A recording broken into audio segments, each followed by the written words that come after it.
میرے نبی کریم علیہ الصلوۃ والسلام سے پوچھا گیا تھا یا رسول اللہ ذلت کیا ہے؟ فرمایا لالچ کرنا۔ تو حضور عزت کیا ہے؟ فرمایا جو رب نے تجھے دیا اس پہ راضی ہو جا، اللہ عزت عطا فرما دے گا۔ قناعت میں عزت ہے، لالچ میں ذلت ہے۔ تو حرص کرنا، ہوس کرنا، مال کے پیچھے بھاگنا، لوگ تعلیم حاصل کرتے ہیں تو مال کمانے کے لیے، ہنر سیکھتے ہیں تو مال کمانے کے لیے، کسی استاد کے پاس جاتے ہیں تو مال کمانے کا طریقہ سیکھنے کے لیے، کسی سے یارانہ لگاتے ہیں تو کہتے ہیں ذرا دیکھو تو صحیح یہ آگے کیسے گیا ہے۔ جب مطمع نظر ہی مال ہو، جب توجہ ہی ساری مال کی طرف ہو، جب دولت ہی ہر چیز کا لوگ حاصل سمجھ لیں اور مقصود اور مدعائی دولت کو بنا لیں، تو پھر انسانوں میں کمزوریاں پیدا ہوتی ہیں، روحانی قوتیں ختم ہوتی ہیں، پھر انسانوں کے اندر شوق، ذوق اور وہ ساری چیزیں کمزور پڑتی ہیں۔ میرے نبی کریم، پھر پڑھیے، خوش ہو کے پڑھیے، نبی کریم صلی اللہ تعالی علیہ وآلہ وسلم نے نا ہمیں یہ سکھایا ہے، بتلایا ہے کہ قناعت کرو، تھوڑے پر راضی رہنا سیکھو۔ اور حضور علیہ الصلوۃ والسلام نے ارشاد فرمایا، مسند امام احمد بن حنبل میں حدیث موجود ہے، فرمایا اللہ تعالیٰ سے ایسی خواہشات سے پناہ مانگا کرو جو خواہشات تمہیں عیب میں ڈال دے، اور فرمایا ایسی خواہش سے بھی اللہ کی پناہ مانگو جو خواہش پوری کرو تو وہ خواہش ایک اور خواہش میں ڈال دے۔ اللہ کی پناہ مانگو اس خواہش سے کہ جو پوری کی جائے تو پھر ایک اور خواہش میں تمہیں ڈال دے، اس سے اللہ تعالیٰ کی پناہ مانگو، پناہ مانگو، اللہ تبارک و تعالیٰ کی پناہ مانگو۔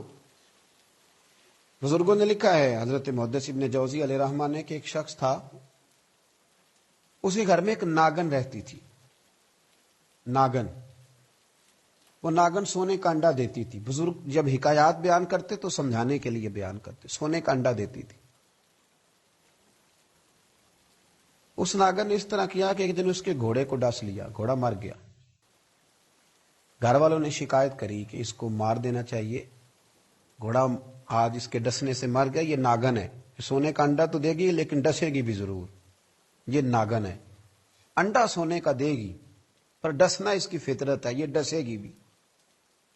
اس نے کہا بھی کوئی بات نہیں، سونے کے انڈے سے کئی گھوڑے آ جاتے ہیں، مر گیا تو کیا ہوا۔ کچھ دنوں کے بعد اس ناگن نے کتے کو ڈسا، کتا بھی مر گیا۔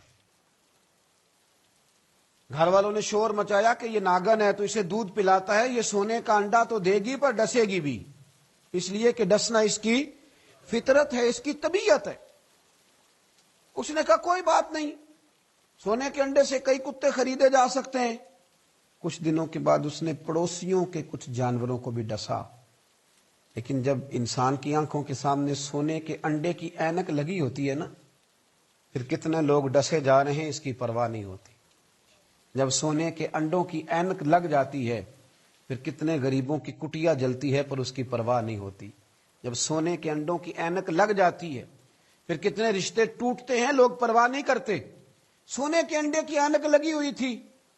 پھر ایک وقت ایسا بھی آیا کہ اس شخص کا ایک ہی جوان بیٹا تھا، ایک ہی بیٹا، جس کی طرف دیکھ دیکھ کے ماں باپ جیتے تھے، جو ان کی آرزوؤں کی امیدوں کا مسکن تھا، جو ان کی آنکھوں کی ٹھنڈک تھا، روشنی تھا۔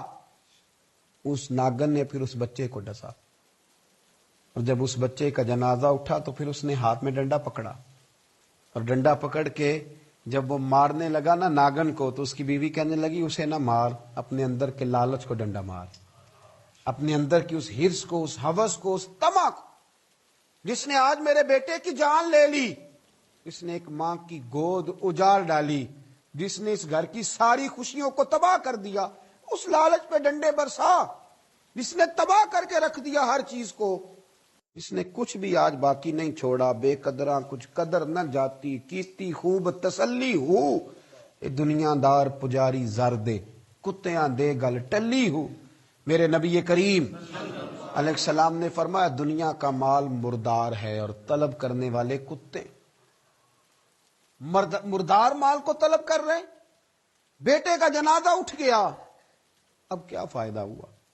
آج روحوں کے جنازے اٹھ رہے ہیں، آج دلوں کے جنازے اٹھ رہے ہیں، آج تن کے اجلے لوگوں کے من کے اندر کچھ بھی موجود نہیں، مردہ روحیں، مردہ دل۔ مردہ خیالات، ہر چیز مائنس کر کے جو چیز پیچھے بچی ہے وہ صرف دولت ہے. ہر چیز مائنس کر کے ہمارے پاس جو پیچھے بچی ہیں وہ جائیدادیں ہیں. ہر چیز مائنس کر کے جو ہم نے بچایا ہے وہ دنیا کا مال ہے. باقی ہر چیز تباہ ہو گئی. بھائی کے ساتھ جھگڑا چل گیا ہے چونکہ ایک 4 مرلے کے پلاٹ کا معاملہ تھا. والد کے ساتھ تنازع چل گیا ہے چونکہ اس نے ہمیں حصہ کم دیا تھا. اماں کے ساتھ جھگڑا ہے کیونکہ وہ بڑے بھائی کی جائیداد زیادہ دینے کے حق میں ہے. ہمارا اپنے دوستوں یاروں کے ساتھ جو رشتہ ہے وہ لالچ کا ہے. ہم نے ہر جگہ ہرس کا بازار گرم کیا ہے. طمع، لالچ، یہ ساری چیزیں اس تیزی کے ساتھ لوگوں نے اوڑھی ہیں کہ ہر طرف دولت کا بازار گرم ہے. یہ جو سڑک پہ جا رہے ہیں کچھ پیسے لینے جا رہے ہیں، کچھ لے کر کے واپس آ رہے ہیں، کچھ مزدوری کرنے جا رہے ہیں، کچھ مزدوری ڈھونڈنے جا رہے ہیں. دولت ہی دولت کا ہر طرف انبار لگ گیا ہے. یوں محسوس ہوتا ہے کہ جیسے اب جو کسی سے سلام لیتا ہے تو وہ بھی پہلے سوچتا ہے کہ مجھے میسر کیا آئے گا.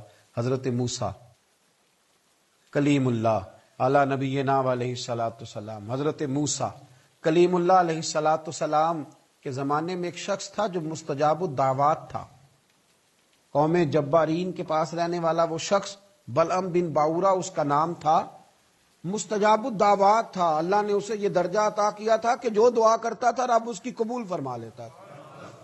اس کی دعائیں مقبول ہوتی تھی. اتنا اللہ کریم نے اسے نوازا تھا. جب حضرت موسیٰ علیہ السلام بنی اسرائیل کو لے کر اس قوم کی طرف گئے نا جہاد کرنے کے لیے، تو بلعم بن باورا پہاڑ پر عبادت کرتا تھا.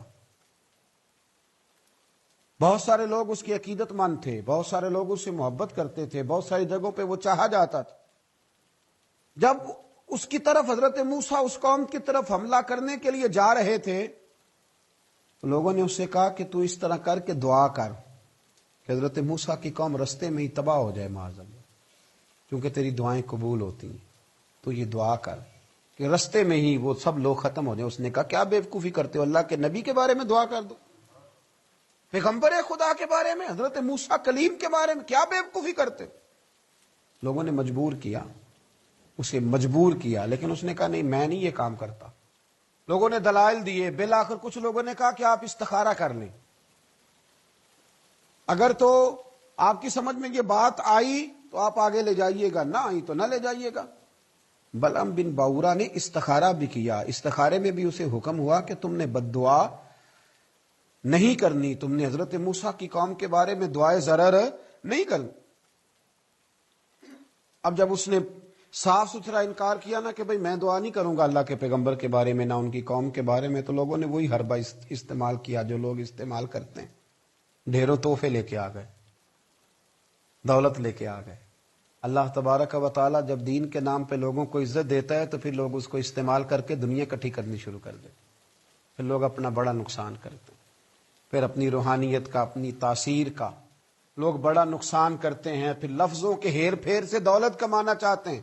لیکن یاد رکھیں لفظ تاثیر سے بنتے ہیں، تلفظ سے نہیں. لفظ تاثیر سے بنتے ہیں، تلفظ سے نہیں. اہل دل آج بھی ہیں اہل زباں سے آگے، اہل دل آج بھی ہیں اہل زباں سے آگے. پھر لوگ سودے کرنے لگتے ہیں اپنے الفاظ کے، حروف کے. بہت سارے جب تحائف ملے، قائل کیے تو آمادہ ہو گیا. دولت جو سامنے آئی لالچ کر گیا. اس کو قرآن حکیم نے بیان کیا ہے. اس واقعے کی طرف قرآن پاک نے اشارہ فرمایا. بلعم بن باورا نے ہاتھ اٹھائے اور دعا کے لیے جب نکلا تو جس گھوڑے پہ سوار تھا، جس گدھے پہ سوار تھا، جب یہ جا رہا تھا نا پہاڑ پہ چڑھ کے میں بد دعا کروں گا حضرت موسیٰ کی قوم کے لیے، جب جا رہا تھا تو گھوڑا واپس بار بار منہ پھیرتا تھا. واپس اس کو کہتا تھا نہ جا، واپس آ جا. یہ اس کو مارتا تھا، پہاڑ کی جان میں لے جاتا تھا. اللہ اکبر. یہ بار بار مارنے لگا تو گھوڑے نے، اس کی سواری کے جانور نے دعا شروع کر دی. گھوڑا تھا یا گدھا تھا، اس نے دعا کیا اللہ مجھے زبان دے، میں اس لالچی کو کچھ سمجھا دوں، مجھے زبان عطا کر، میں ہی اسے کچھ سمجھا دوں. اللہ نے زبان دی تو گدھا کہنے لگا آگے نہ جا، تو مجھے آگے بھیجتا اور اللہ کے فرشتے مجھے واپس بھیجتے ہیں. لیکن لالچ تھا نا طائف کا، دولت کا. جب چڑھا پہاڑ پہ اور حضرت موسیٰ کے لیے ہاتھ اٹھا کے قوم کے لیے بد دعا کرنے لگا تو لفظ حضرت موسیٰ کی قوم کے لیے ادا کرتا تھا، نکلتے اپنے لیے تھے اور ان لوگوں کے لیے تھے جنہوں نے دعا کے لیے کہا تھا۔ وہ لفظ پلٹ کے اسی پر آئے، اتنا اس کا برا حال ہوا کہ زبان لٹک گئی اور پھر اللہ کے شدید عذاب میں مبتلا ہوا۔ یہ لالچ عذاب کو آواز دیتا ہے، عذاب کو آواز دیتا ہے، اور انسان کی قناعت انسان کو عزت والا کر دیتی ہے۔ دعا ہے اللہ تعالیٰ کی بارگاہ میں اللہ تعالیٰ ہمیں لالچ سے بچائے اور قناعت کی دولت عطا فرمائے۔